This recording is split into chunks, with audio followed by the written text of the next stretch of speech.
നിന്ന നിൽപ്പിൽ പച്ചക്കള്ളം പറയാൻ ഒരു ഉളുപ്പും മടിയില്ലാത്ത ആളാണ് സതീശൻ. സംശയം ഉണ്ടെങ്കിൽ സതീശൻ ഇന്നലെ പറഞ്ഞു ഒന്ന് കേട്ട് നോക്കൂ. അല്ല, കേരളത്തിൽ മികച്ച വ്യവസായ അന്തരീക്ഷം ഉള്ള ഒരു സംസ്ഥാനമല്ല ഇപ്പോ. കേട്ടല്ലോ, ശശി തരൂർ കേരളത്തിൽ വ്യവസായ സൗഹൃദ അന്തരീക്ഷം ഉണ്ടെന്നും കേരളത്തിലേക്ക് നിക്ഷേപവും സ്റ്റാർട്ടപ്പുകളൊക്കെ ഒഴുകുകയാണ് എന്ന് പറഞ്ഞതിന് അങ്ങനെയൊന്നുമല്ല, കേരളത്തിൽ ഇതൊന്നുമില്ല എന്ന് പറഞ്ഞ വീഡിയോ ആണിത്. ഇനി സതീശൻ 2 മാസം മുമ്പ് ഒരു ചടങ്ങിൽ വെച്ച് പറയുന്ന വീഡിയോ ഒന്ന് കേട്ടു നോക്കും.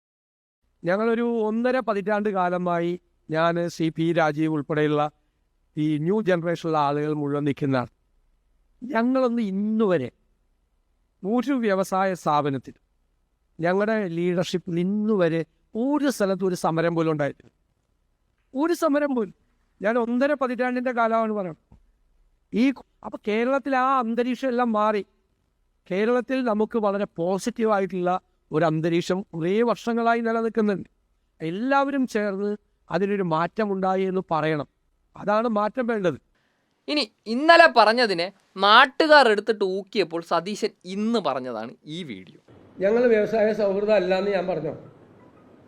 ഇത്ര നേരം പറഞ്ഞിട്ട് നിങ്ങളുടെ ലീഡ് അതാണ്, വ്യവസായ സൗഹൃദമല്ല പ്രതിപക്ഷ നേതാവ് എന്നാണ് ലീഡ് കൊടുക്കാൻ പോകുന്നത്. ഞാൻ അങ്ങനത്തെ ഒരു വാചകം എടുത്ത് കാണിച്ചത് റെക്കോർഡ് ചെയ്യല്ലേ, ഇപ്പോൾ പഴയ പോലെ അല്ല. ഇനി നിങ്ങൾ പറ, സതീശനെ പോലെ ഒരു നാറി കേരളത്തിൽ വേറെ ഉണ്ടോ?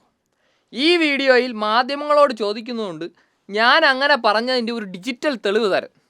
പക്ഷെ മുന്നിലിരിക്കുന്ന സതീശൻ്റെ വാലാട്ടിയേക്ക് അത് കാണിക്കാൻ തോന്നിയില്ല. ഇതുപോലെ മാധ്യമങ്ങൾ വളർത്തിയ തിരിച്ച് ചോദ്യങ്ങൾ ചോദിക്കാതെ കൊണ്ടു നടന്ന ഒരാളുണ്ട്, അതാണ് സുരേന്ദ്രൻ. സുരേന്ദ്രനെ കൊണ്ട് നടന്നിട്ട് കാര്യമില്ലാത്തതുകൊണ്ട് സംഘികൾ തന്നെ ഇപ്പോൾ സതീശന് വേണ്ടിയാണ് ഫണ്ട് എന്നതെന്നാണ് തോന്നുന്നത്. എന്തായാലും നാളെ ഒരു അവസരം കിട്ടിയാൽ ആ ഇനീഷ്യലിലുള്ള VD എന്നതിൻ്റെ ഫുൾ ഫോം വിനായക് ദാമോദർ സവർക്കർ എന്നാക്കാനും സതീശൻ മടിക്കില്ല. വിനായക് ദാമോദർ സവർക്കർ, വിനായക് ദാമോദർ സതീശൻ, നല്ല മാച്ച് പേരിലും സ്വഭാവത്തിലും.